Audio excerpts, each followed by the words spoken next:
Chairperson Begum Khaleda জিয়াকে সেই খবর জানাতে ফিরোজার সামনে থেকে সরাসরি যুক্ত হচ্ছেন সহকর্মী মিয়া আমিরুল। আমিরুল, কখন নাগাদ ফিরোজা থেকে বের করা হবে বেগম খালেদা জিয়াকে? এটা কি নিয়মিত স্বাস্থ্য পরীক্ষা নাকি এমার্জেন্সি? জানাবেন বিস্তারিত।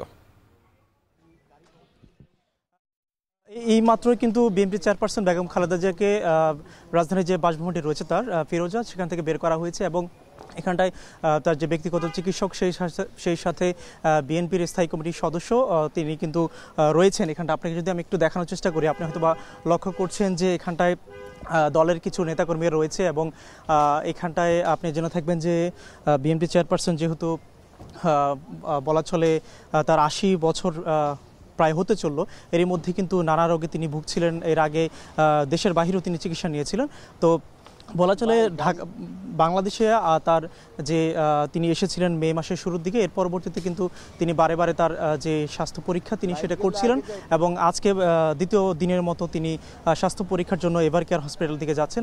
আমরাও সেখানটায় যাচ্ছি, সেই পথে রয়েছি। সাহাব, আপনাকে আমরা আরও কিছুক্ষণ পর আসলে আরও বিস্তারিত জানাতে পারবো যে আসলে কী ধরনের বিষয়গুলো হতে পারে। তবে আপনি জেনে থাকবেন যে যেহেতু ডায়াবেটিস, কিডনি সহ আরও কিছু ইয়াতে রোগে তিনি ভুগছিলেন, সেই ক্ষেত্রে মূলত আজকের স্বাস্থ্য পরীক্ষা হতে পারে বলে আমরা ধারণা করছি। এবং এখানটায় যে সংশ্লিষ্ট যারা রয়েছে তাদের সাথে আমরা কথা বলার চেষ্টা করছিলাম। তারা যেটি বলছেন যে মূলত চেয়ারপারসনের যেই জরুরিভাবে যে তাকে চিকিৎসার জন্য মূলত এভারকেয়ার হসপিটালে নেওয়া হচ্ছে, সেটি মূলত কোনো বলা চলে কোনো বিষয়ে তারা শঙ্কা করছেন, যার ফলে কিন্তু এমন সিদ্ধান্ত। আমরা কিন্তু যে দলটির যে প্রেস উইংয়ের যে সদস্য যারা রয়েছেন, সেই সাথে এখানটায় যে নেতৃবৃন্দ যারা রয়েছেন এবং আনুষঙ্গিক যে কর্মকর্তা যারা রয়েছেন, আমরা কিন্তু তাদের সাথে কথা বলার চেষ্টা করছিলাম এবং একটার কিছু পরেই মূলত এই খবরটি আসে যে তাকে বিএনপি চেয়ারপারসনকে মূলত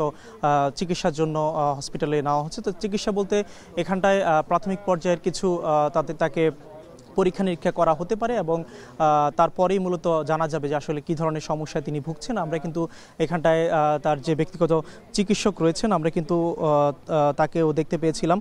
তিনি আমাদেরকে, যদিও ওইভাবে তিনি কথা বলেননি বা কথা বলার সুযোগ হয়নি তার সাথে, তবে ধারণা করা যাচ্ছে তিনি যেটি বলছিলেন যে ডক্টর জেড জাহিদ হোসেন, তিনি যেটি বলছিলেন যে মূলত বিএনপি চেয়ারপারসনের যে প্রতিনিয়ত যে স্বাস্থ্য পরীক্ষার বিষয়গুলো চলে আসছে, তারই ধারাবাহিকতা মূলত আজকের এই স্বাস্থ্য পরীক্ষা কিংবা এই যে মধ্যরাতে তাকে মূলত রাজধানীর এভারকেয়ার হসপিটালে নিয়ে যাওয়া। সাহাব, এই ছিল আমার কাছে ফিরোজা থেকে সব শেষ। স্বাস্থ্য পরীক্ষার জন্য বিএনপি চেয়ারপারসন বেগম খালেদা জিয়াকে নিয়ে যাওয়া হচ্ছে এভারকেয়ার হসপিটালে। ফিরোজা থেকে সেই বিষয়ে আমাদেরকে বিস্তারিত জানাচ্ছিলেন সহকর্মী মিয়া আমিরুল।